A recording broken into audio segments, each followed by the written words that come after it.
Ms. Pretorius? Hi, ma'am. Yes, sorry. I'm wondering if I can give 5 minutes. I see there's only about 60 learners. Would it be fine just to give some extra time for some others to maybe connect? I'm just concerned regarding the time, ma'am. Remember, we have Yes. the recordings, so we can send it Okay. to them. So I think let's start, and then should they fall in later, then we have the recordings that I am going to share with everyone. I am busy uploading everything as we are speaking, but I think we should start now if you don't mind, ma'am. No problem. Let me do that. Thank you so much. And also just to make learners and educators aware, please do not post anything in the comments that's irrelevant or inappropriate. You will be removed from the session. Let's keep it to the lesson, please. And if you have any questions, feel free to ask. We will also not necessarily repeat immediately, but we will go and repeat afterwards, so that we can show um, something again if you would like. I'm going to try and go as slow as possible.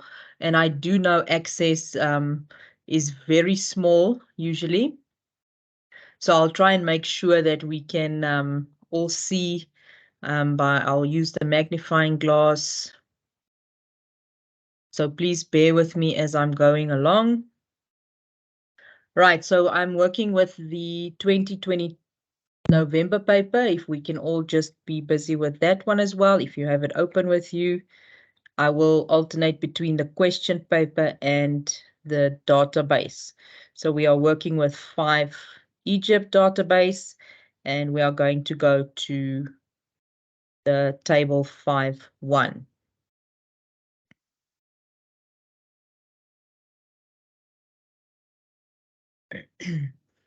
Right, so firstly, we are working with table 5.1 as mentioned, 5.1.1. It indicates that we need to change the indexed field property. So it actually guides us exactly to which property we're going to change. And we need to focus on the T surname field, and it should allow for duplicate values. Right, so going to the T surname field, make sure that you select the correct field when you are going to change the properties. And we're going to go down to the properties. And as they mentioned, they referred to the index, and the index should allow for duplicate values. So in this case, we will choose yes, duplicates, okay. Right, moving on to 5.1.2. So it says display the date in the T birth date field. So we know exactly we're using this field so that it's a short date format. So again, referring to the properties, they give us which property to go and change. So we are going to look at the format. So in the T birth date field, select the correct field, make sure your cursor is there. Then we're going to go down to the format, and we will choose the short date format.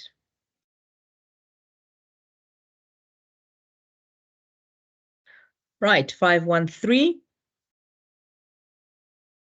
Ma'am, Sure. sorry, I'm they are already just talking asking if you. slower. I I know, feel like I'm but very you know, it's slow. access. It's access. But let's try Okay. again. If you don't mind just repeating those two for them, ma'am, please. Okay, no Thank you. problem. All right. So again, the first one question said change the index field property. So you're actually very lucky here that they referred to the actual property. Sometimes they don't refer to the property, or they refer to it in a different way. But this was very easy actually. So again, remember, if they refer to the field, make sure that you select the right field. So the first one, change the index field property of the surname to allow for duplicate values.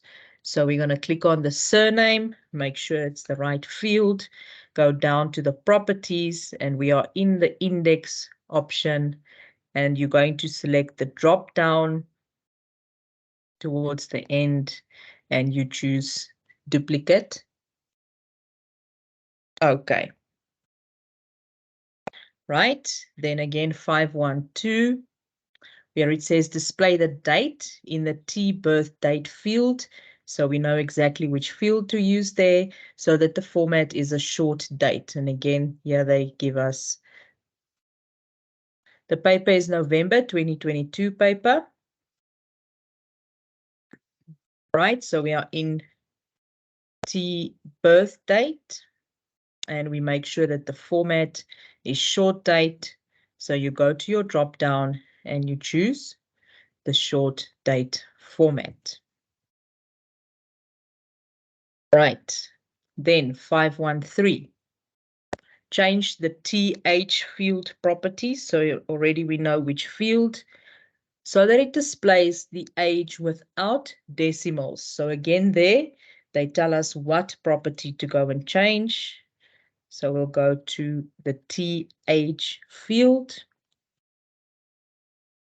then go down to the properties, decimal. I even forgot now. I think it said 2. No, 0.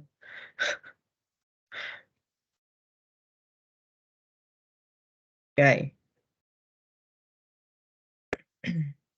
Right, so 0 decimal places, so without decimal places. Okay, 514. Set the field property of the e-contact field, so we're referring to the e-contact field, so that the user can only enter text that contains an @ sign. Right, so in this case, they are not specifying which field property, so we need to go and figure out which field property would allow us to enter text with the @ sign. Right, is there anyone who wants to just guess in the chat maybe which property do I need to go and change? So it says set the property of the e-contact field so that the user can only enter text that contains an @ sign. Is there anyone who can guess there in the chat for us? All right, so I've got validation text. Someone mentioned validation text. Anyone else with a guess?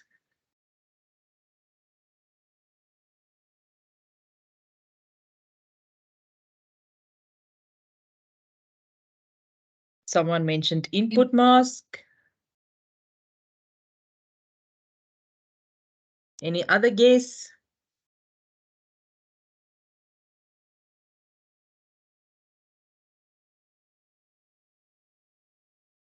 Right. So someone mentions default value. Okay. So these are our properties. So now notice that when we get to the properties of this field, that there is already information in the validation text. So the information says only enter valid email addresses. Right. So there's someone who mentions the validation rule. So it seems like in some cases, learners are confused with the rule and the text. So the correct answer is the validation rule. In this case, it will not be an input mask and also not the default value. Right, so the difference between the validation rule and validation text. The rule is set according to specific criteria. And if that rule is not applied correctly, the user will get an error message, which is displayed from the validation text. Right, so make sure you know the difference between the two. So I can set a rule, and if that person enters information that goes against the rule, a message of the text will pop up for them, right? An error message. So I now need to insert a validation rule that will allow me to have text with the @ sign. Right, someone is asking what's the difference between the rule and the input mask. Now, an input mask is created for us to have a specific layout, right? So you'd remember the input mask as a code sheet. So there we can have a specific codes that will guide us to enter a set layout, whether it's made of text, numbers, or different characters. But that is actually a guide that also makes the data entering more valid, right? So in other words, it's a kind of a, let me use this example. If you fill in a form, a manual form, and there's blocks for your cell phone number, there will usually be 10 blocks, and you would enter your cell phone number in 10 blocks, right? So it's kind of a layout to guide the user as to how many characters they can fill in and what type of characters would be allowed to fill in. That's for the input mask. For the validation rule, we are saying that there is a rule between a rule of certain numbers. It can be between a certain date and another date, between a certain number and another number, or the rule has to have, for example, in this case, it has to have an @ sign. So whenever you're going to type something, the @ sign must be there. If the @ sign is not there, the text is going to pop up in an error to say, only enter valid email addresses. So obviously we know an email address has the @ sign in it. Now someone is asking, what's the difference between the default value and the validation rule? Now a default value, I just zoomed out a bit. If I type in a default value, in this case, I'm just typing the word default inside the default value. If I type the word default, this would usually be used if there's an option that is often used in one of the fields. So what that does is that it will automatically, towards the end for a new record, put the word default, or well, whatever you put in default, it will automatically add that value for you. This helps with saving time for entering data, for example. So I can type a default value that will automatically appear without having the user to do that. The default value will be there, but I can change it if I want to change it. If it's not that value, I can change it to a new value. And then you will notice that automatically a new record pops up and the default value is inserted again, right? So I hope that answers the questions. I'm not sure. Are we clear on that, guys? The difference between validation rule and input mask, and default value and validation rule. Right. Okay, so now we are going to add the rule of a valid email address. So we already know we need to add the @ sign, right? But would this be a valid email address? How will I indicate a valid email address? What is missing? If someone types an email address, usually there's a name, a username, the @ sign, and then the domain name for the email address. So how would I indicate, since all of us have different usernames and different domains that we use for an email address, how will I indicate those types of characters with the @ sign? In the chat, can someone maybe advise me? What do you think I need to use?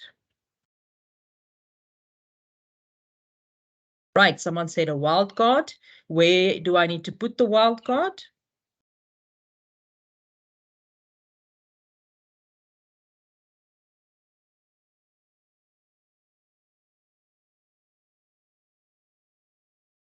Right, so before and after. So for those who don't know, the wildcard is the asterisk, which indicates any number of characters before or after. So since I'm putting it before, it means any number of characters before the @ sign. So this can be any username that is whichever long, made up of text, numbers, letters, etc. And then I'm saying after, right?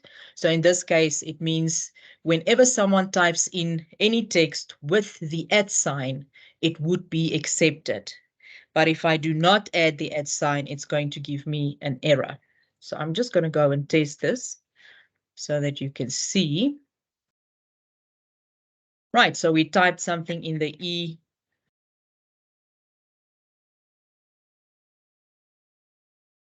contact field. So here I am in the E contact field. So I'm going to type username gmail.com.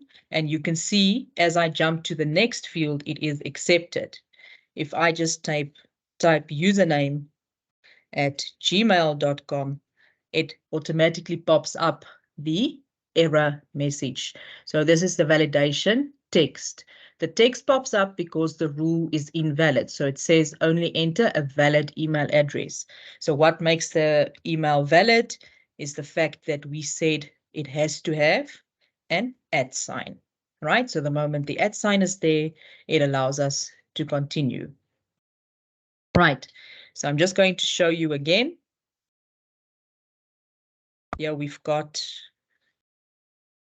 someone asked just to show you the wildcard again.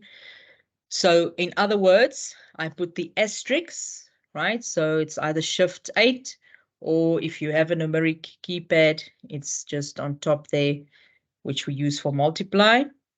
So we put it in front of the @ sign and the end of the @ sign, right? Which means is whatever letters are in front of the @ sign or whichever letters might follow the @ sign. Point is, for this rule to be valid, the @ sign has to be in the text. If not, this message will pop up. Right. Let's move on. 515. It says set the T-type field to an appropriate field size. Right, so it actually gives us here that we need to change the field size, but it doesn't tell us what the field size is. Right, just quickly to get back to the questions. Someone says, is .com compulsory? So yeah, it was just the example I've used. Some email addresses is .co.za. So remember, we only focus on what is inserted in the field properties in this case. So I just showed you an example of the email. Right, let's go to the T-type. So again, they said that we need to go and change the field size, but they never said to what. So how do I know what to change it to? So in this case, the best option is to go and view the data. Right, so let's go to T-type. Now, if you look at T-type, just quickly have a look and tell me how many characters do you think I need to insert? Those, just quickly type it there in the chat. Right, I have a 4. Okay, a 4. So we can see most of these. Someone says 1 to 10. Right, so the question said an appropriate number there. So if we look at our example, we can see most of it is 4. There is a 3 here, but if I cut off the size, I can cut it off at 4. Someone mentions 5. I don't think there is more than 4. It's our dot, and then there is 3 or 2 letters in some cases.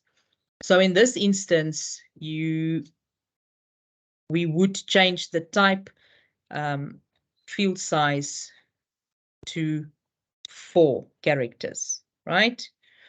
So that I cannot type more than 4 characters. There is no domain abbreviation with more than 4. 3 is not going to be enough because it has to include the dot, right? So .net, .gov, .com, etc. So we will be restricted to type only 4 characters, but I can type 3 for the .us, for example. Right, let's move on. Then we're going to go to 516. It says create an input mask for the user to enter data in the following format. Right, so we are still busy with the T-type field in this case. So the first one, yeah, already we know it's an input mask. So we're going to refer to the sheet. The input mask sheet is available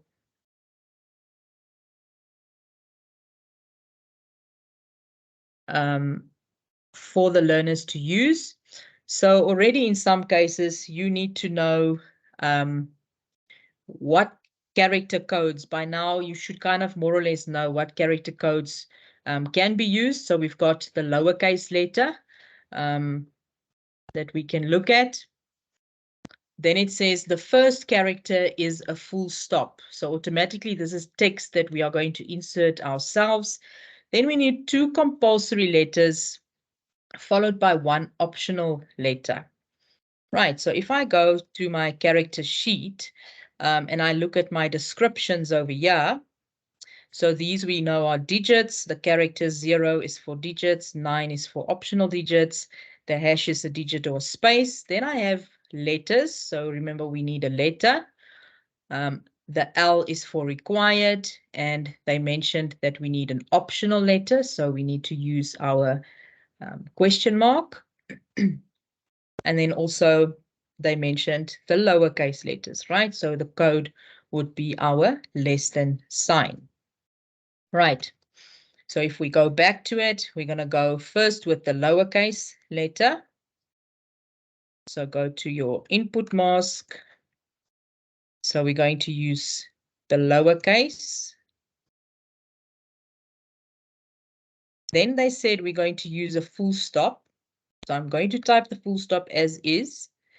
Then we needed 2 compulsory letters and 1 optional letter. All right, so this is how it will display. So it's a small, a less than sign to make sure that it's small letters or lowercase letters. Then we've got our full stop, then 2 compulsory letters and 1 optional letter. Right. Any questions there on the input mask? Is everyone fine with the input mask?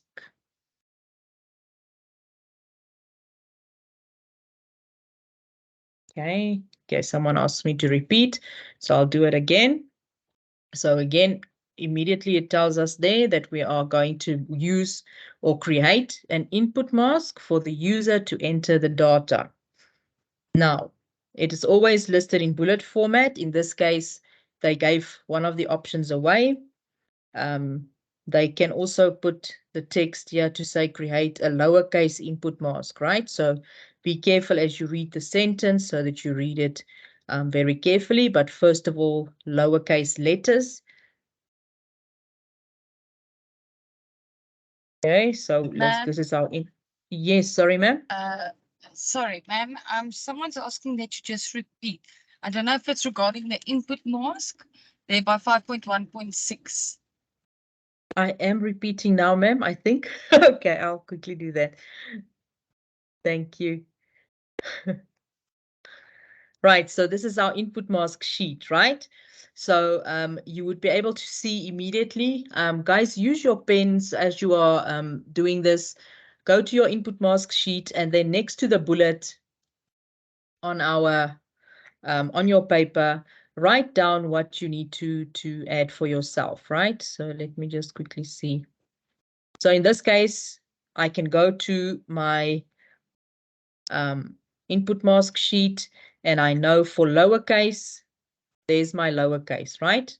So there it says lowercase, so I know immediately the code is going to be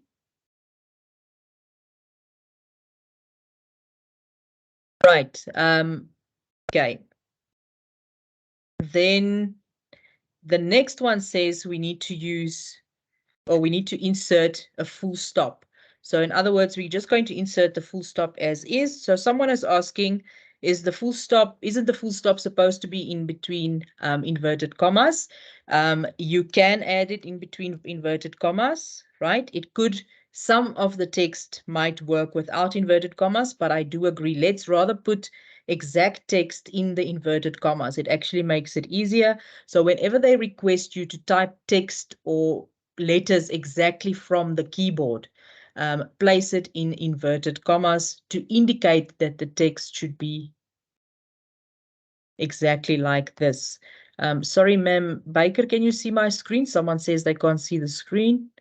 It seems to me that the screen is on. display.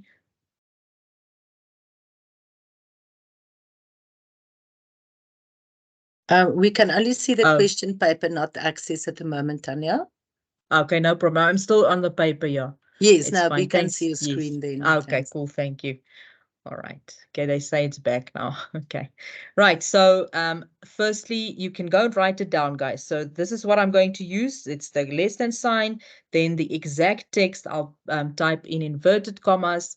Then let's go and have a look at compulsory letters. So obviously you'll go to your sheet. And like I said, by now, you should kind of know after doing a few revisions. I'm sure you've been busy with revision.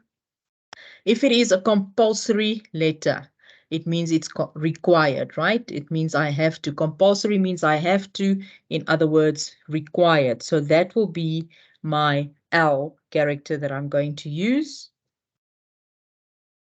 Okay, so then I can go and I can see there they say 2. So I will make sure that I've got 2 compulsory letters. Then it says followed by 1 optional letter. So that's easy. We go to letter and there we see optional. So that is our question mark. Right, then it's only 1 optional letter. So now I'm just going to add all of this into my input mask. Can I please ask you guys to just not share a lot of reactions because it's a bit disturbing on the screen for others. Thank you. Right, so let's go to our input mask. Then we say less than. As mentioned, we'll put the full stop or any exact text in inverted commas. We've got our 2 capital letter L's, which is compulsory letters, and we've got our optional letter, which is the question mark. Right, so that is the input mask. And as you can see, that's 4 marks for this input mask. So you'll get 1 mark. Yes. 1 mark for that bullet, another mark for that bullet, 1 mark for that bullet, and another one for that bullet. Then there's a question that says, can we put a backward slash before the full stop? In other words, this option. You can also do that. Since it's only 1 keyboard character, it's safe to put the backward slash. So I'll show you in the input mask as well. Here you have your option. It says it causes the character that follows to display as literal characters. So in other words, the literal text from the keyboard instead of one of these codes. So if I want to type a C, but I want the C to be in an actual literal character and not a character or space, I would include this backslash before that character. Right, so you could also add the backslash, yes. Right, let's go to 517. So it says there, center the content of the pyramid code field. So we would go to the pyramid code field and it says that we need to center the context.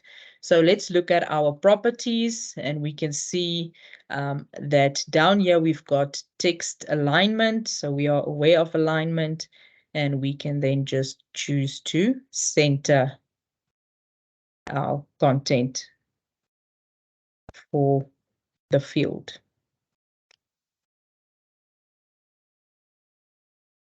Right, 518. Create a combo box for the pyramid site field. So by using the table sites table. Right, so can anyone tell me if I have to go and create a combo box, which data type would I choose? Just quickly type it there in the chat. What data type would I choose?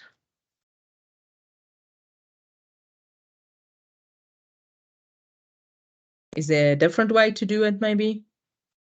Anyone? Right, so you are all mentioning the lookup wizard, right? So I would go to my data type and I would choose lookup wizard. Then it will open up the dialog box for the wizard, right? Now, since it mentioned that I need to use values from a table, I'm going to keep this one selected for values from another table or query. Go to next. Then I choose the table that they mentioned. They mentioned we will be using the TBL sites. Go to the next option. There is only one field in this case, so I'll just move the field over. They didn't mention anything about sorting, so I can skip this step. And then they show us the different sites, right? And if I'm happy, I go next, and it would be applied to the pyramid site field name, and I can say finish, and it just says that we need to save the table before we do this. Right, so now it seems like nothing happened. It still says short text over there, but just to double check, I'm going to come down here to my properties and click on lookup. And there's where I can see that I have created a combo box, right? Because the question said create a combo box. So I've created a combo box, which is based on the table. Sorry, now it moved. Okay, based on the table, and the source that I've used was the site field from this table. Okay, so that's how I can verify that I've used the correct information. Is everyone all right with that lookup? Okay. Okay. Right.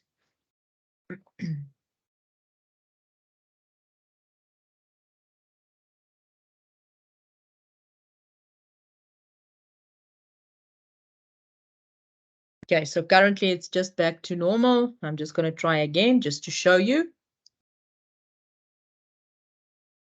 Okay, so someone is asking what's the difference between a combo box and a list box. It is technically the same. They both do the same and display the same options. Right, so let's go again. We're going to go open up our lookup wizard.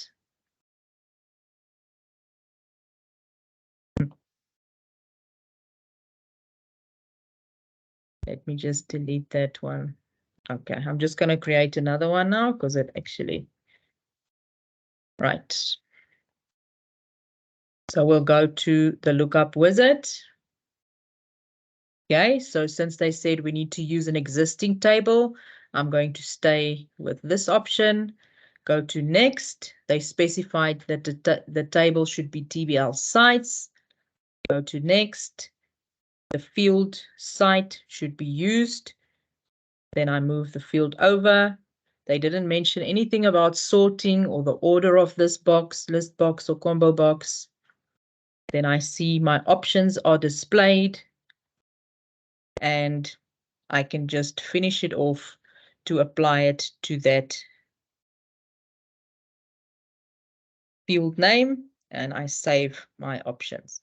Right, and then in the lookup properties, it would display as follows. Right, the reason I'm showing you this is how the marking would happen, right? So for us to see that you've used the correct options, we would go to the lookup properties and we would mark the fact that you've used the combo box, you've selected the table, and that the correct table has been selected. Right.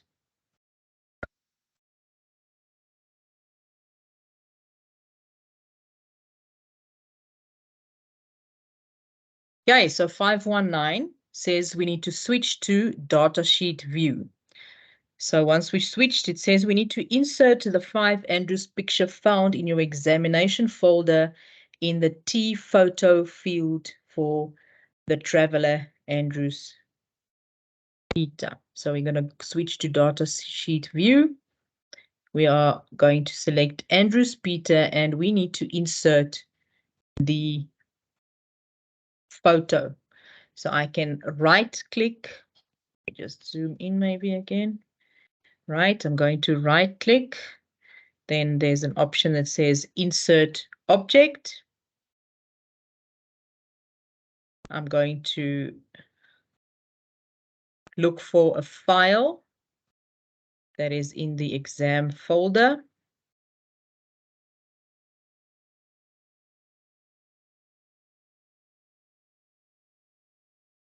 And the file's name is 5 Andrews.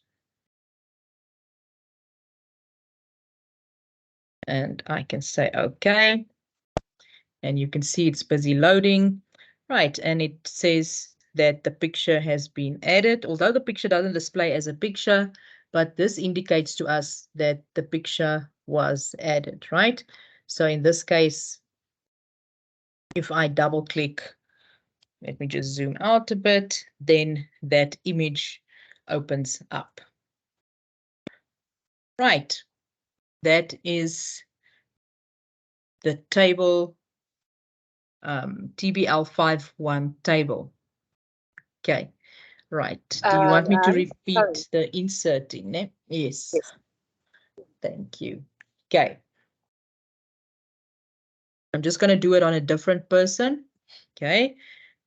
Goes the same. So I'm just going to choose this person. So we're going to go to our option.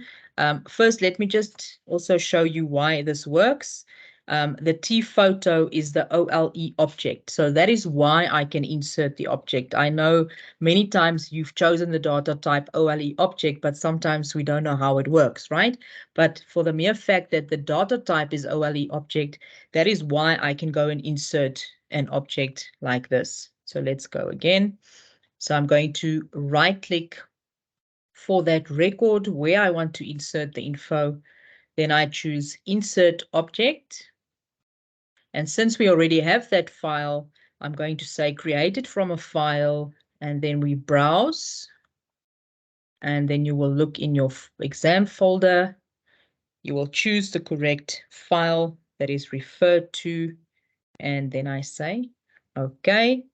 So now the link has been created, or the pathway has been chosen, and then I say OK again, just to insert that OLE object. Where are we now? Right, there we go.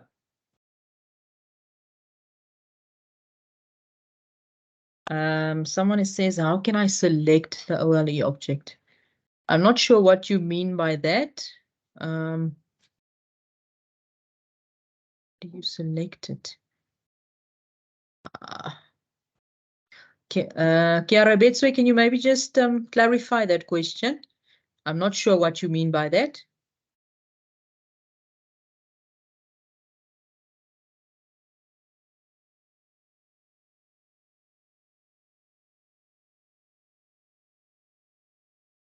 Okay, maybe while she's still busy typing or something. Okay. You can ask the question in the chat, Chiara Betswe. I will come back to it, just so I can.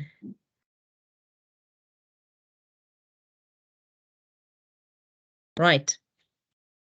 Okay, so that is the table for you. I'm going to move on to 5.2, which is our form. Right, so I'm just going to close this question. The table there, then I'll open up this form in design view. Right, so notice that I right click and then I just choose design view so that I can come and make the necessary changes. So first of all, it says, oh, sorry, ma'am. Yes, in the data field. Kevin responded. She said in the data field. I don't know if that helps, perhaps. In the data field. Can I select the OLE object? Are you maybe? And then you've got another question that says, how can I select the OLE object?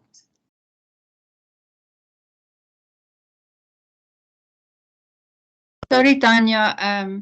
Isn't it when you go into the data sheet design view where you select the properties, the type of Yeah, file? that's what I'm wondering now. Does she refer, are you referring to the data type to come and choose the OLE object here? The data type. So it's like choosing any other data type. It's in the drop-down box. Yes, get a bit. So there we go. So the data type is like any other of these data types. So basically the T photo, we didn't have to do that. Sometimes we need to add, I can't remember in the prelim if there was something, but in previous papers, for example, you had to add an ID document and then you will come and choose, or not, let's say a different photo, ID photo. And then you have to choose the OLE object. That's the data type. I hope I'm answering it correctly. Yeah. So there's someone who said if you insert a picture, is there a chance that they can ask to change? Yes. So usually when they ask you to insert a new field, they would say insert a new field with the correct data type. And they would say insert a new field called ID photo with the correct data type. And usually a photo is associated with the OLE object. If it is, for example, an email address that we need to do, usually email addresses is associated with a hyperlink, right? So that's just when we do new fields and we need to have the appropriate data type. I hope that helps. It seems like that was the correct option. Right, so moving on to the form. Okay, so in the form first, it says there that we need to change the order of the fields to T surname, T name, E contact, and then T photo. Right, so currently it's saying T name, T surname, E contact, and then T photo. So basically they want us to swap the T name and the T surname. Right, now there are different options on how to do this. So firstly, what I'm doing is I'm selecting my name and I control, this is my name label, and I control and click on my T name text box, right? So now I've got both of them selected and you can see that I can click and drag up or drag down. So I've selected my T name, it was on top, both of them selected, and then I click and I drag down, and I can see by my red line over there that my fields will then shift and move, right? So we had to swap the order, so that T surname is first, then T name, E contact, and T photo.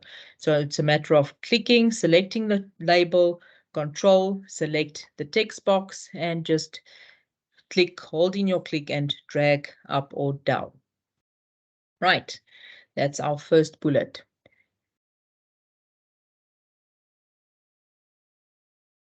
Right, so there's also an interesting question there. When do we use the OLE object versus an attachment of the data type?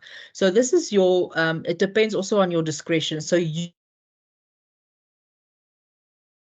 we are going to add a field name with photo. Right, I will repeat that one now as well. But if I can go back maybe just to our design view. So whenever we are going to have a field name that is linked to a photo, we would have an OLE object, right? Because it's an object that we are going to link, and a photo is quite easy. It's one file that we will link, and we can open it then from the database.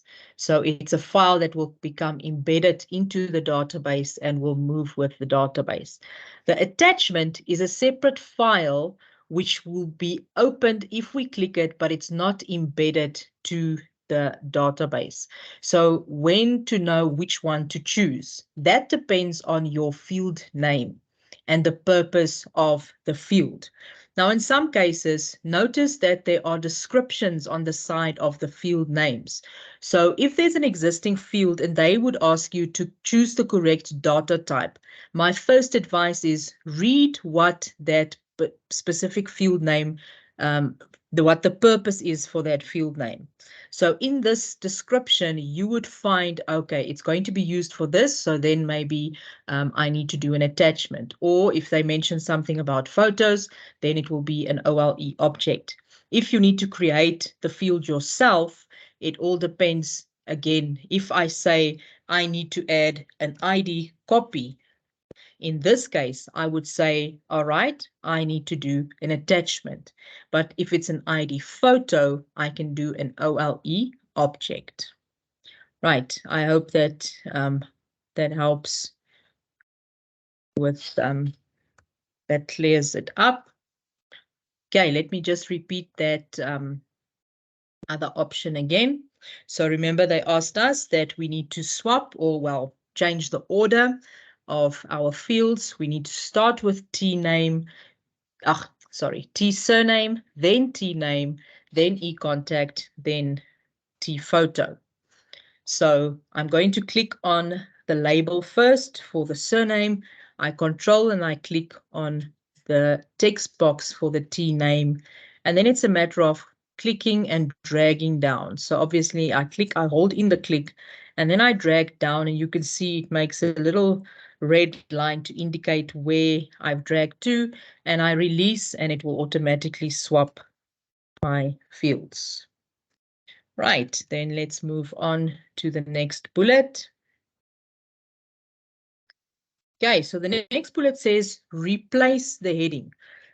Very important, replace. All of these words, change, replace, insert. If it says replace something, you have to replace it. You can't recreate or add the information. If you do that, you would unfortunately lose the marks, right? So make sure, guys, that whenever it says to replace or add, there is a difference. They will also explain this in the HTML for you as well. It happens everywhere in Excel, HTML. If you have to change something that's already existing, you change it. You can't add or create or insert new options. So again, we're going to replace the heading in the form header with your examination number. Right. So currently in my form header, this is my label. So I am going to change it to my exam number. Right, so I'm sure you are familiar with your exam numbers, or if not yet, you will get a number. Your educators will still tell you that you will then insert your exam number inside the form header. So we had to replace the existing heading with your exam. Miss Baker, can you hear me? Someone says they can't hear me. What's wrong? Am I muted? I can, yes, I can hear you. Oh, We can hear you. Oh, thank you. Okay, maybe they can just, there's someone there that mentioned that they can't hear me. Okay, thank you. Yeah, people can hear me, so I'm fine. Right, so again, you're not going to add a new label, or you need to replace. If it was the opposite, where they said insert a new label with your exam number, then obviously you had to insert and not replace. Right, so in this case, they say insert the date field in the form header, right? So it has to be a date field, right? The moment we see field, it guides us to the fact that it should automatically update, actually. They never said insert today's date or insert the date. They said insert the date field. So in this case, I'm going to go to my design over here. And over here, I can find the date and time. So the moment I click on date and time, we can see include date. I don't want the time, so I'm going to exclude the time. And I am going to click OK, and automatically it is added to the form header. So that was inserting the date. Right, next it says, shade the E contact field to any light color of your choice. Right. Can anyone tell me which one is the field? Which one do I need to shade? This is a label and this is my text box. Okay, let me just go back to the date one. They want me to repeat the date. So here's the date. Okay, we need to insert the date. So if you go to your form design, there's your controls. You go to the side a little bit and you would find the date and time field option. So I'm going to just simply click date and time. It opens the dialog box, and make sure that we are only including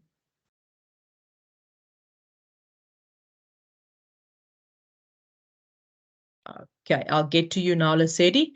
Then we make sure that we only include the date. Then I can say, okay. So this is actually the quickest way. However, Lesedi is asking if she will be penalized if she inserts the date function manually. If you insert the date function manually, you would then obviously use your text box. And I can click on the text box and say =, date, right? Remove that label. So I'm sure this is what you are referring to. So you are referring to the fact that you insert the date in a text box, right? So if you view them, you will see that both dates does display. You will not be penalized as long as it is inserted in the text box and not the label. If it's inserted in a label, obviously the text will display as is. Let me just show everyone. Maybe they might be lost. So if I type it as this, okay, the difference displays like this. So in this case, in a label, you will not get the marks, but if you manually insert it into a text box, you will get the mark for the date function, right? So that is an alternative option. However, I do feel that it is a safer bet to maybe use the built-in feature of date and time, but whichever way you feel comfortable, as long as you can get the marks. Someone asked to repeat. Okay, I think I've done that, right? The date and time, yeah. Right, so getting back to changing the color of the e-contact, we need to shade the field. Which one would you shade? This is the label, this is the text box. Someone tell me quickly, label or text box? Which one would you shade? This question is asking us.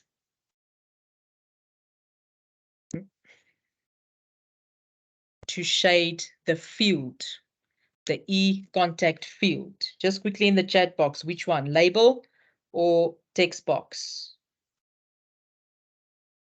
Anyone?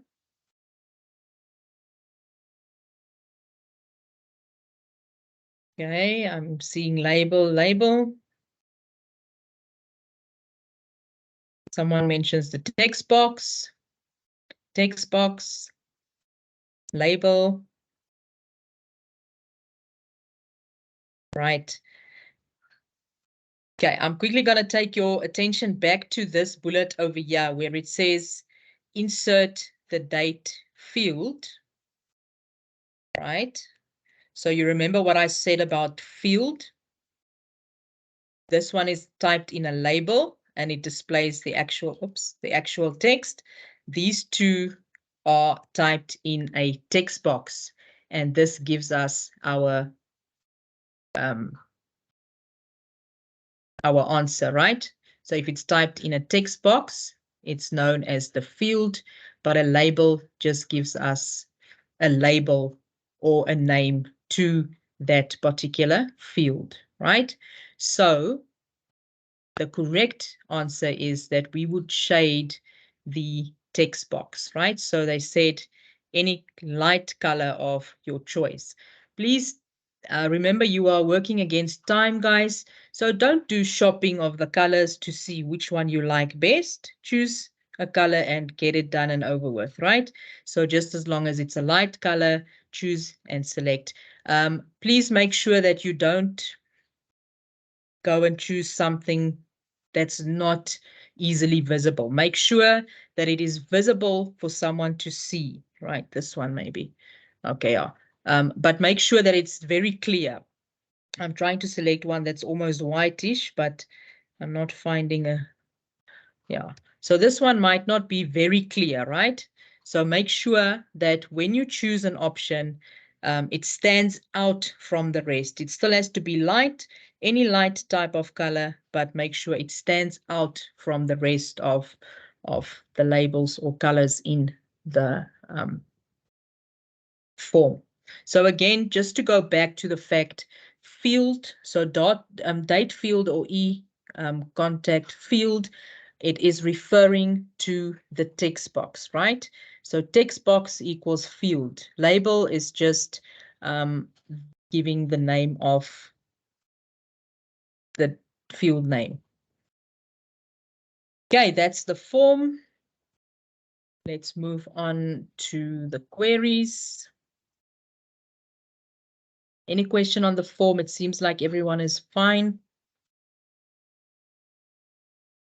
Right, so the first query there, it says that we're going to work on query 5.3, and we need to modify the query so that it displays the total number of pyramids at the Giza site. Okay, so let's open up. Right, so this is currently what it's saying there. There's two fields in this query. It shows the site and the pyramid. So just to clarify for us, let's look at the data sheet view. So we can see these are the site names. Okay, and there we can see Giza, the one that was mentioned in our question. And obviously these are the pyramids. Okay. Now, since we need to display a total, I am going to activate the totals row. So the moment I'm in my query design, and towards the end where there's the show hide, I'm going to click on totals.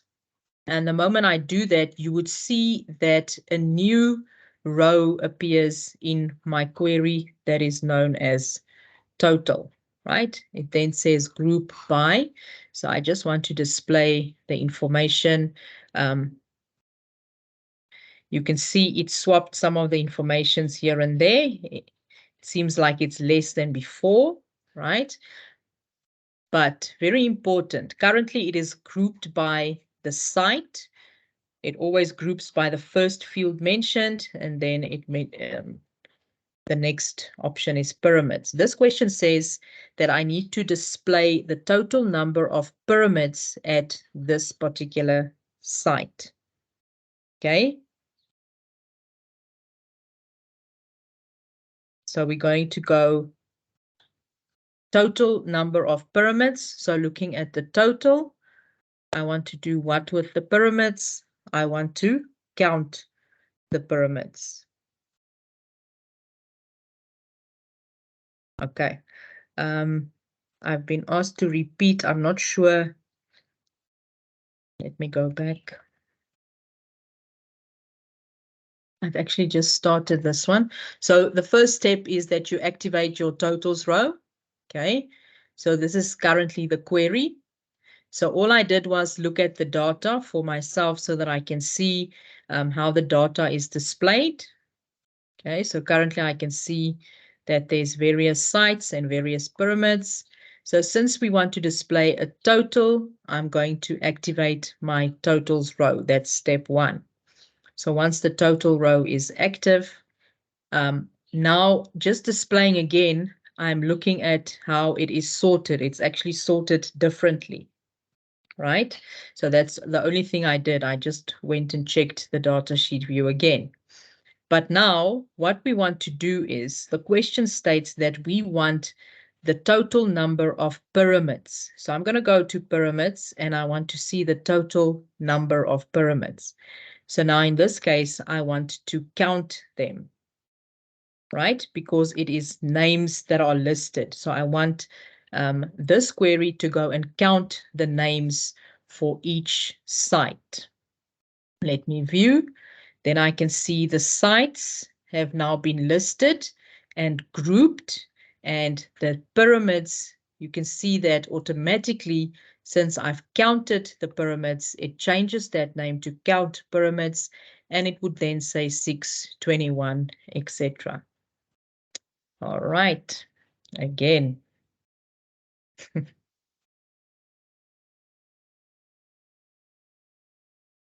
Okay, so this is the query if I open it up, right? It looks like this. This is the data. Just zoom out once. I'm just zooming out. I'll zoom in again, but just for you to see that there's a lot of records, 193 records, right? That's listed here. So what we want to know is, I want to know how many pyramids are listed. For example, here is one site, right? So we can see that this is a site. So technically, I want access to go and count how many pyramids are there at this particular site. Okay, so in order for us to do this, I'm going to activate the totals row. Then they want to know the number of pyramids for each site. So I'm going to, sorry, there we go. Just make sure we count the pyramids, right? So it still stays on grouped by the site. And looking at that site, how many pyramids are there per site? So that's basically what the question said. Modify the query to display the total number of pyramids. Okay, so now we can see. Miss Baker, are you fine? You want to say something? Oh, thank you. Sorry. There we go. Right. So now we can see there are numbers instead of a list of pyramids, right? Because I said go and count how many pyramids there are at each site. Now we are not done because it actually says that we just want to know how many there are for the Giza site. So now in that case, obviously I can see Giza over there. So I need to add a criteria. Ma'am, I'm so sorry to Yes. bother. I see there are hands up. Can I just ask the ladies and gents that are sticking their hands up, can you please type it in the comment section? Then we'll assist you there. Thank you, ma'am. Right, so then we've got Giza over there because we want specifically for the Giza site. And if I display, it will only give me that one record that was requested in the question paper. Okay, so if we look at the question again, modify the query to display the total number of pyramids at the Giza site, right? So total number, whenever you read a query and it mentions something about the total number or the maximum, minimum, average of something, then it is likely that you have to activate your totals row. In some cases, they give you a screenshot, and I'm sure you've seen it somewhere where there's a field name that says sum of or count of. Right, so immediately when you see a screenshot and one of the field names has a function in front of them, it should trigger you to know to activate the totals row. The last step, according to me, Mabasu, was the fact that I just went to the criteria, since the question specifically said that we need to use the Giza site. The last step then would be to go to criteria and then add Giza as a criteria. And this will then only extract the site for Giza. Right, I hope we are sorted. Sponga, please type your question in the chat. Right, I'm assuming everyone is fine with this query now.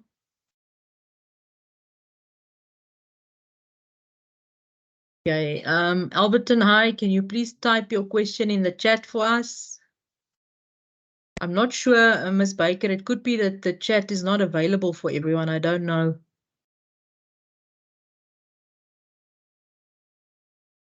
Okay. I'm going to move. Miss, hi, ma'am. Now I checked now. It is available, so I don't know if the people are struggling to access. I'm not sure. Okay, let me move on. We'll come back to questions again at the end, maybe. All right. So moving on to query 5.4. So we're working with the 5.4 query. Let me close this one first, and then I'm going to open in design view. Well, let's go there. So I'm just going to open the query first. So the best thing when it comes to queries is to know the data. So I can see that it has got the name, surname, the site, there's a birth date and a domain type. Right, so it's always good to know what data is in the query before we start reading the query, because it helps us understand the question. Okay, then we can go to design view. Let's see the question. So first bullet says that we need to sort the query first according to the surname field and then according to the name field. So for the fact that they mentioned first according to the surname field indicates to us that we need to move the surname field, right? It is currently already sorted, but we need to move it so that it can be first surname and then the name field, right?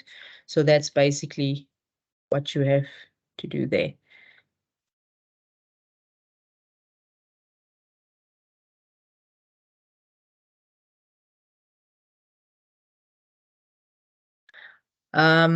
So Elnay is just asking about the exam number. It's fine if you do it in Word where it's requested, Elnay. It's not necessary to do it in Excel or any of the others, unless in this case where it was requested in the form to add your exam number, then you have to add it where it was asked for.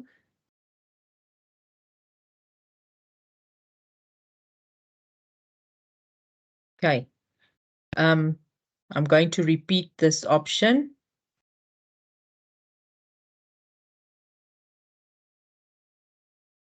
So someone said I must repeat. So all I did was, guys, I go to the top of surname, that small gray area over there.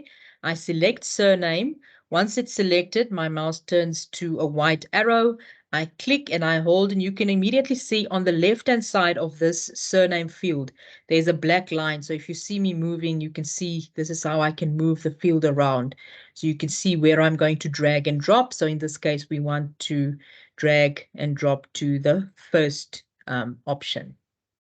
Umpile, I'm sure that's what you requested. It's the same repeating. Right. Okay. So once we've done that, we're moving to our next bullet. It says, display the records of those visitors who were born before 1960 and whose domain type is org or edu. So the first thing in this case, there's two options that we need, two criteria that they are referring to in this question.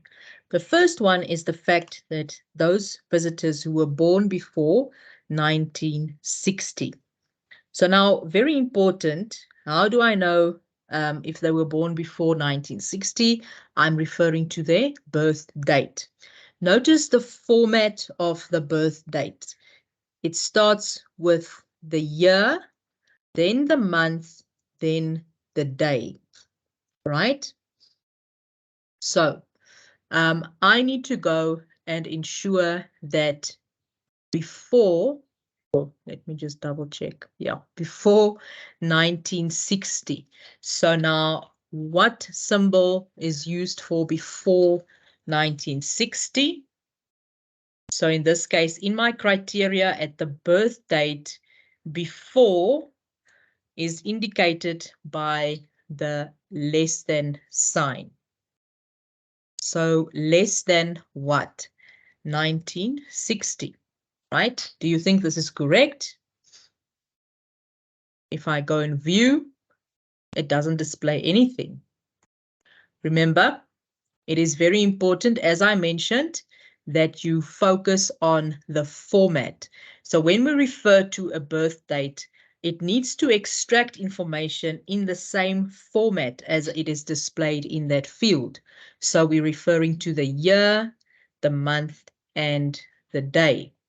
So if someone is born before 1960, it should be 1960 January the 1st. Right.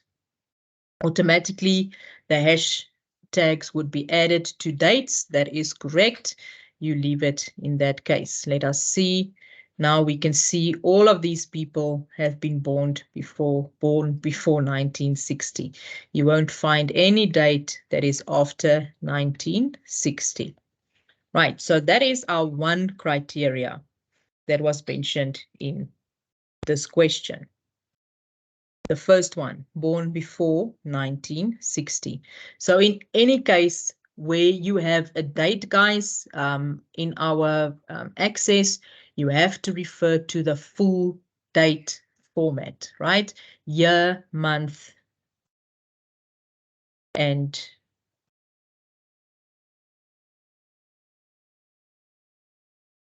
right. So Lesedi is asking if we can use wildcards in this case. Lesedi, can you maybe type the option of the wildcard that you are referring to? I'm assuming you mean something like this.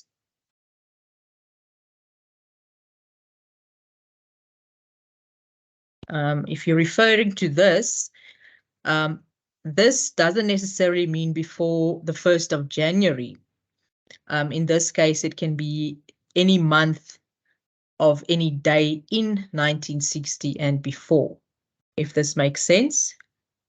Lesedi, just indicate if it makes sense to you. But yeah, in this case, oh, the expression is in any way invalid. You can't do that in this case, right?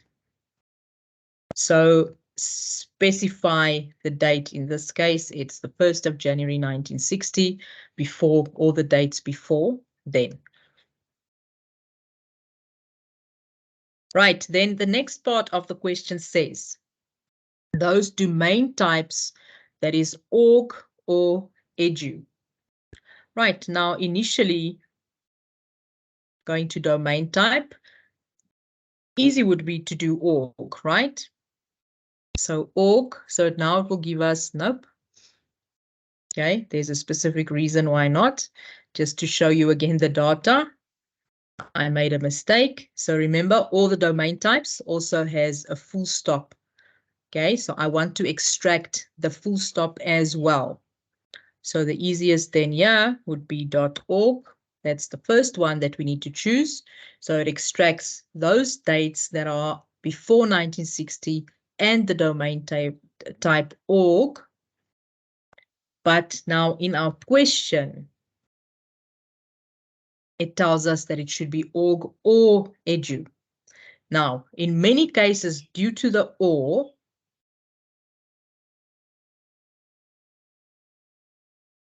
you would put your edu in the or criteria line, right? Which means or, which in some cases it would be correct. But now note that the birth date only applies to the .org and not to the edu. So in this case, it's very important. If they give you two options or two criterias in one field name, you need to be very careful as to how you insert this particular, these particular options, because it is influenced by, in this case, the birth date criteria. So if you want to put the options .org or .edu, you would have to repeat this particular criteria that was asked first in the same line as well. Because it means that we are looking, the question says we are looking for the visitors who's born before 1960, whose domain is .org or .edu, right? So the birth date applies to both domain types. Alternatively, you can add both of them in the same line with the parameter or, right? So these are the options that you can use. So someone says if there's three options. So in other words, let's go with .edu and .com. I'm sure this is what you are referring to. And the birth date then has to apply to all of them if you want to have three options. Alternatively, like we did here, you can go or.com, right? For me, personally, this is the safest bet that you can get. You can never put and, because I can't, my email address can never be .org and .edu. I can only have an email address of .org or edu or com, right? So this is the safest bet to make sure that your criteria applies to this and this. That is correct, Lutandu Wami. Access is actually very easy. You are correct, yeah. Right. Where are we? Right, I'm sure that was all right. I will come back to that one just now, guys. I'm just afraid we're going to run out of time, so I'm just going to go on and then we'll come back later. Right, so the next bullet says that tourists receive a 15% discount on the visitor's cost. Now, many times I know some of you would immediately skip a calculation in a query, but I'm going to give you a tip now. Instead of skipping the calculation, at least get yourself 1 mark if possible, a guaranteed mark, right? If you do it correctly. So the first thing it says there, insert a calculated field called payable. Now, before you do anything else, you go to the option to add a new field called payable. You insert this new field, and I'm going to use a colon, and I'm just going to type a 1 there for now, right? So in this case, you are 99% guaranteed of 1 mark, and you didn't do anything, right? So again, I'm advising you, instead of skipping the calculated field, look at what they say is the calculated field's name. So it says insert a new field called payable.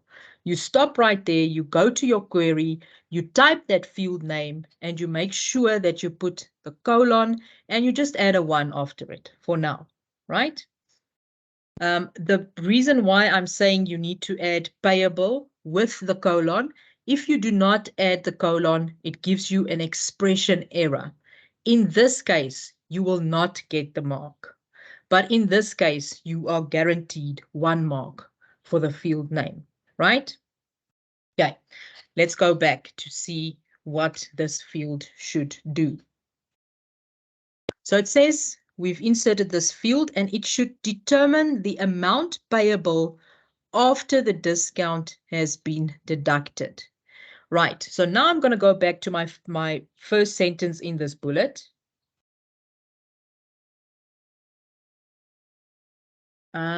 Alexandra, I'm not sure what is after that colon. It looks like a block something. If it doesn't give you the expression, then it seems to be fine. Oh, is it square brackets? I'm sure, yeah. Maybe, I don't know, but yeah, yes, it will work. You will get that mark. But now for another mark, which is a very easy mark as well. It says tourists received a 15% discount off the visitor's cost. And here it gives us the field name that we are going to use. So somewhere in your sentence where you are doing the calculated field, you would see the field name that you are going to use. So another guaranteed mark is to add,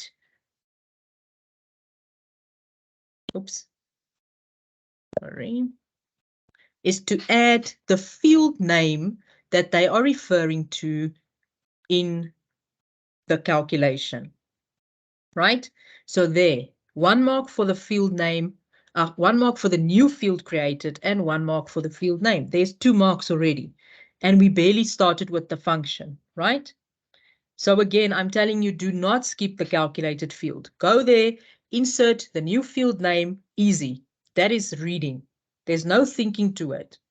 And as you read, continue reading the question, somewhere it will pop up which field they are referring to. Some cases they're referring to 2 fields, then it's extra marks, right?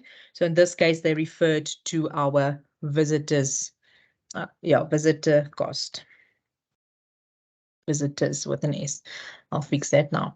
Right, so then it says they would receive a 15% discount. So now I know I'm going to use 15% somewhere. But now I need to be careful because I need to use it correctly. Obviously, discount gives me the idea that I need to subtract, right? Okay. So let's just go in. So I'm doing visitors cost, and I could say that I need 15% of the visitors cost. So first, to get 15%, I'm going to, multiply with 15%. Okay. So already I knew I had to use 15%, right? So now 3 marks already. Okay. Let's just go and view it quickly. Oh, what's wrong? Oh, sorry, 15%, 0.15 for 15%. What is the field name? Is it not visitors cost? Sorry, spelling visitors cost. I spelled it wrong. Visitors cost. There we go. Right, so there we can see now that it has calculated 15%, right? We are not done. It has only calculated 15% of the visitor's cost. But now I need to get the discount amount. So to get the discount amount, obviously I need to take this 15% and subtract it from the original amount. Yes, you can also use the builder. Whichever way works for you, you can use the builder to build your function as well. 0.15 refers to 15% because it has to be 15%. That's why I said 0.15. So there we go. I'm using my field name again. So payable, the original cost subtracted from 15% of the cost. So this is your full calculation, guys. Now, again, I'm going to say in some cases, it is complicated for us to work out these functions.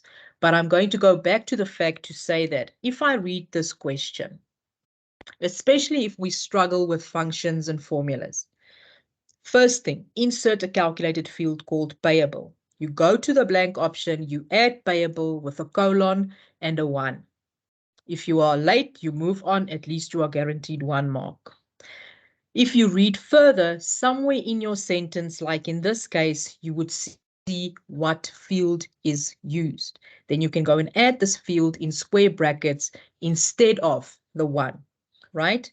Then you are guaranteed 2 marks. So do not skip a calculated field.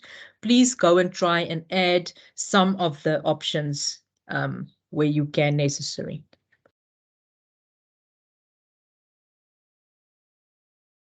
Yes, you can do that. You can use your BOTMAS.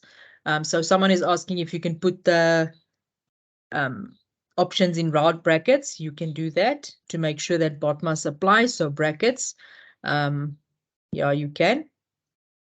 As long as your layout is more or less correct. I mean, it's technically maths, right? So yeah.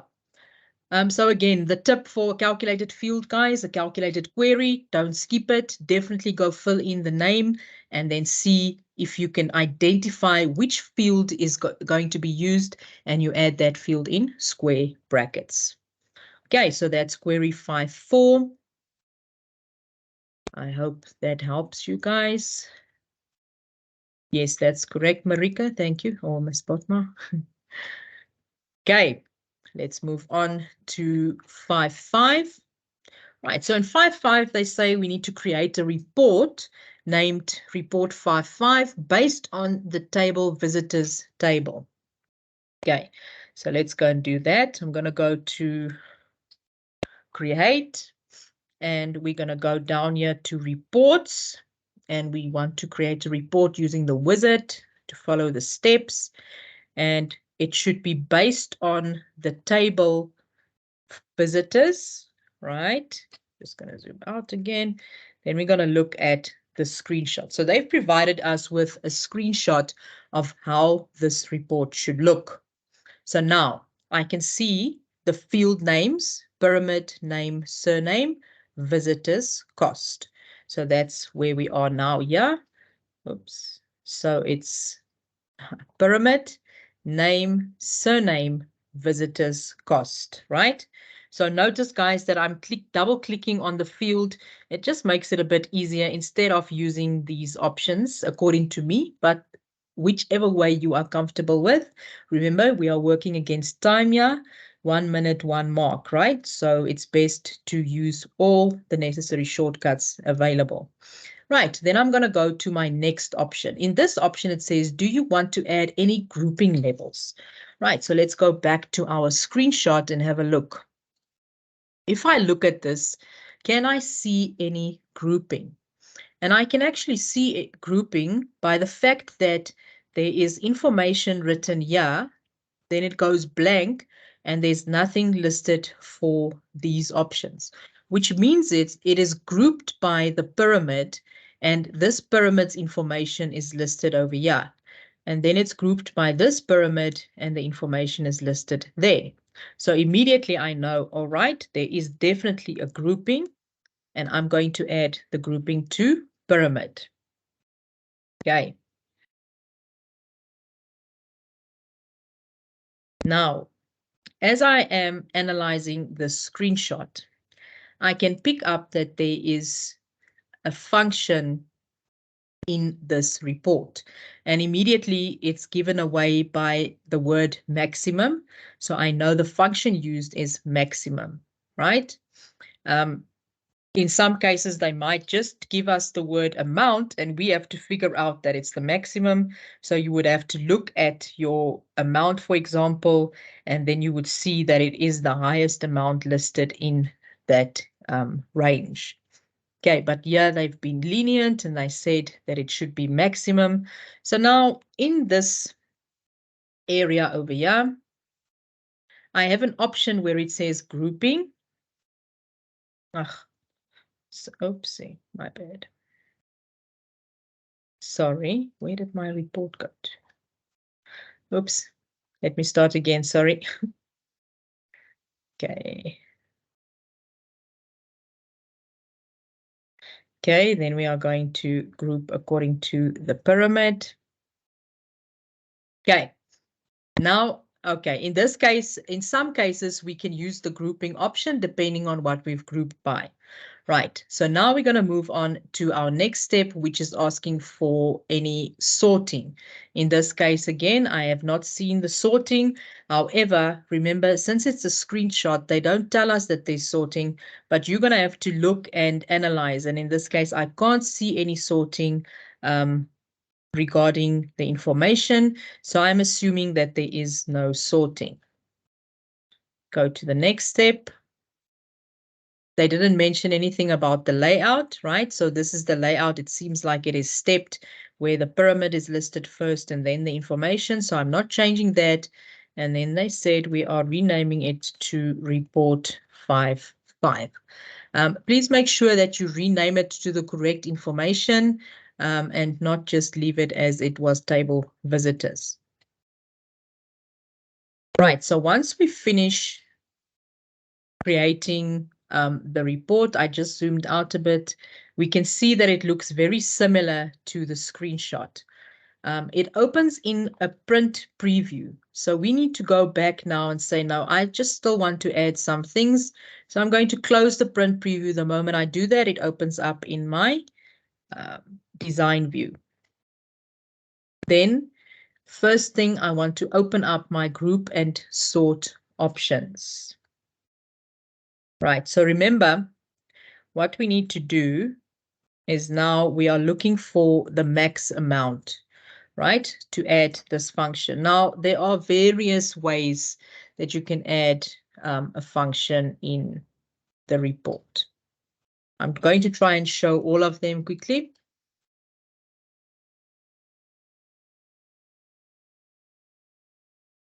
Okay. So one of the options is the following. We need to add a function for the pyramid grouping, right? So this is one option. I'm in the group of pyramids. I go to more, and here's an option that says with no totals, but I want to add totals. I want to add totals to the visitor's cost, and I specifically want the maximum. Where do I want this to appear? in the group footer. How do I know it's the group footer? Just going to go out again. We can see here is the header. This is what we'll call the header. And then we can see down here, obviously, it is at the end of that group. So that means it's in the group footer, right?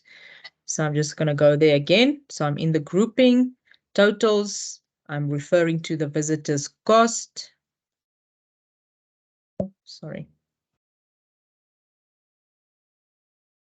I want the maximum and I want to show in the subtotal grouping. So now I'm just going to, before I click there, you can see there's the pyramid header, then detail and page footer. So the moment I'm going to choose subtotal group, you can see that a pyramid footer automatically opens up and my calculation is added for me, right? If I go and view, you can see there's my calculation. So what is left for me is to add a label, right? So I can go do my label and the label said maximum amount, okay? So this is one option, right? So there we can see maximum amount and there is my maximum amount. Now, what is different in this case, can you see that there is a border around my amount? Okay, so which then means that obviously in design view, I need to make sure that I maybe add a border. Oops, format. And I put an outline that's a little bit thicker. Right, so that was one of the options. Okay, alternatively, I'm just going to delete this option. Let me go. Okay, so alternatively, you can see that there's no pyramid footer, but we need to add it in the footer. So then what I need to do is I need to activate my footer. So I'm going to go with a footer section. So I'll choose with a footer section so that it opens up my footer. Then I can go, oops, sorry. Then I can go and add a text box, which includes the label, right? I can do my maximum amount. And then in the text box option, I can add max of visitors cost, obviously in square brackets. So function, field name in square brackets. Right, and there we have the option and already our frame is around, okay? So that's the alternative option to add a function. Okay, another option is the following. The third option is if I go to my layout view, and since we are working with visitors cost, I can right click and say total visitors and choose max. And it adds the maximum for me. Then again, I need to go to my design view and add the label. So there are various options, various ways how you can add your function. Do the one that is easiest for you. Right, there we go. Okay, let's just go back to the paper. And I saw down here some notes. So it says, take note of the fields. We did choose the correct fields. We did a grouping. We did a calculation. And oh, the one thing I missed was the format of the visitor's cost. So obviously, you need to make sure that the format is correct. So this all depends on how you've inserted. You've seen the way I've inserted it. The one with the text box did not display the currency. But if you've used the built-in features, it uses the currency automatically. So you score a mark in that case. All right, I think that is this paper. is already 4 o'clock. Yeah. Okay. I think, ma'am, we can look at some of the options we need to repeat. I'm assuming I'm going to start with this calculation.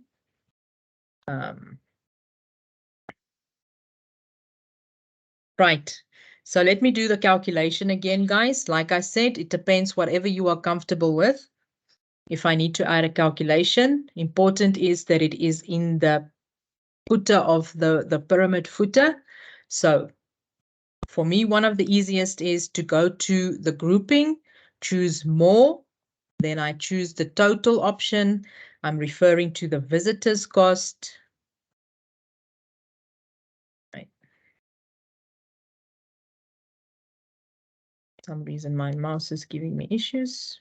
Okay. There we go. Visitor's cost, it needs to be the maximum, and I need to display it in the group footer, and automatically the group footer opens up with my function already inside. I didn't type it in. Then I can just add the label maximum amount. And again, in this case, like I said, automatically your currency will be listed. Okay. If you manually want to insert it yourself, you would go to the text box option, click the text box option, then insert your information, equal sign max, visitors cost. Right, so notice the difference. The one is currency, this one is not currency. So that last bullet said, note the format. So in other words, in this case, you have to go and change the format. So we go to design view, the properties, here's my format. Make sure you select the box and you change the format to currency, right? So that's an additional step that you have to follow compared to using the built-in features. All right. Okay, guys, if you want me to repeat something, maybe you can just list it there for us. I see already that I need to go back to the table just to show you how to do the table. Or if you have any alternative questions for access that we haven't done, maybe there's something that was not in this paper. Okay, so we're going to go to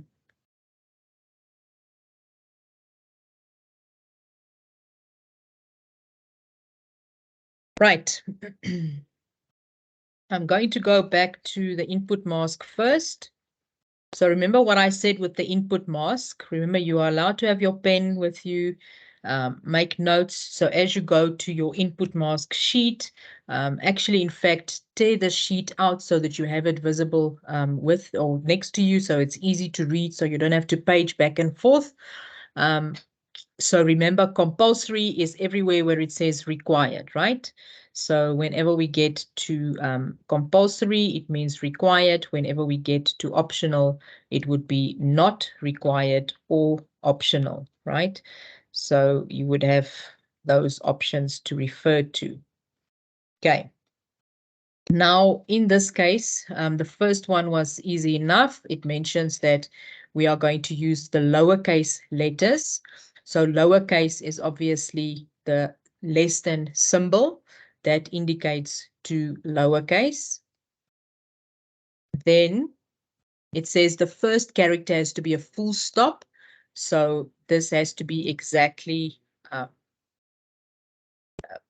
text to be exact like this, right? Which is a full stop, and we indicated that you can either put in inverted commas or you can put the backslash, which means it's literal text. Then 2 compulsory letters. So if you're not sure, you go and look at your input mask and we can see that it's a letter that is required and it needs to be 2.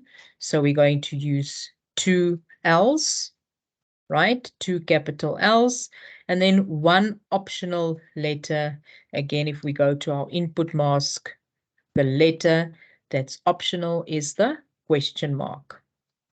Right. So then we do our question mark. So then it's just a matter of going to our field and typing the information. So we said the less than symbol, then we said the full stop, then 2 capital L's and the question mark for the optional letter. Okay, I hope that one helps. Right. Then next, someone asked for, let's go to the combo box. Right. So I'm going to go, yeah.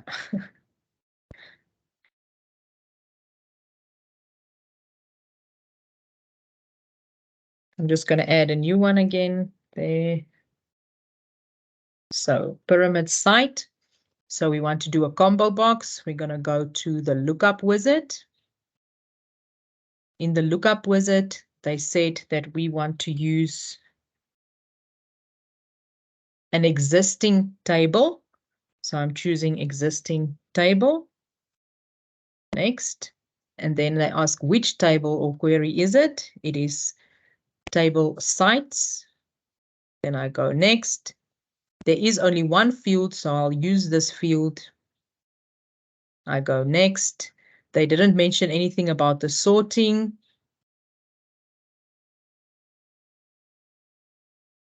And there's my options. Next. And I apply it to that field. Then obviously we just need to save. And I'm going to verify in the lookup that I've added the combo box, right? So that's very simple. You just follow the wizard and it guides you as to what to do. Okay, then someone is asking for this one. Okay, the the validation rule, sorry. So the validation rule in this case, the question specifically said that we need to set the field properties so that the user can only enter text that contains an @ sign, right? So it has to have an @ sign somewhere. Okay, so now in this case, one thing we definitely know, it needs to have the @ but because the validation text says only enter a valid email address. Now you've been CAT learners for 3 years, so you know an email address has a username at a domain name, right? So therefore we have text before and after the @ and this is where the wildcard comes in. Wildcard refers to any number of letters before or after. And in this case, we needed before and after the @ sign. So automatically our like is added. That is correct. It should be like @ with anything before and after. I hope that helps, right? What else, Miss Baker? Is there anything else that I missed?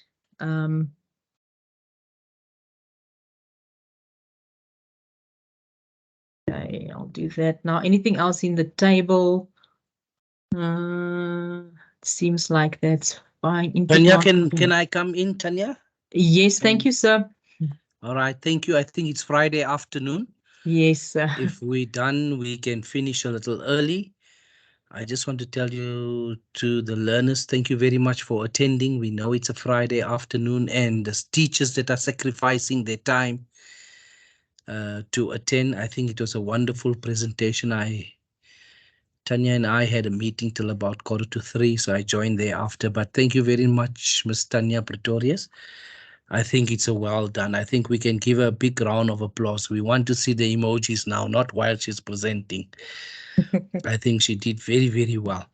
Thank you very much. If you've got any other questions, there's a lot of hand claps there.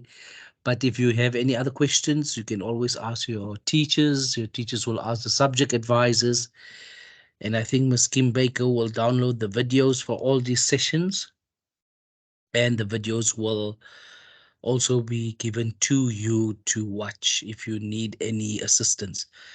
So thank you very much, Ms. Pretorius. I think it was very, very good. I really enjoyed this session. And I'm sure the learners enjoyed this session too. So I think we can close the meeting, Tanya Pretorius, if Kim is okay with it. And thank you to you, to Kim, Yes. Rina, and all the others that made this possible. So Kim, if you can maybe outline what's going to happen on Monday, and then we will close the meeting. Thank you very much.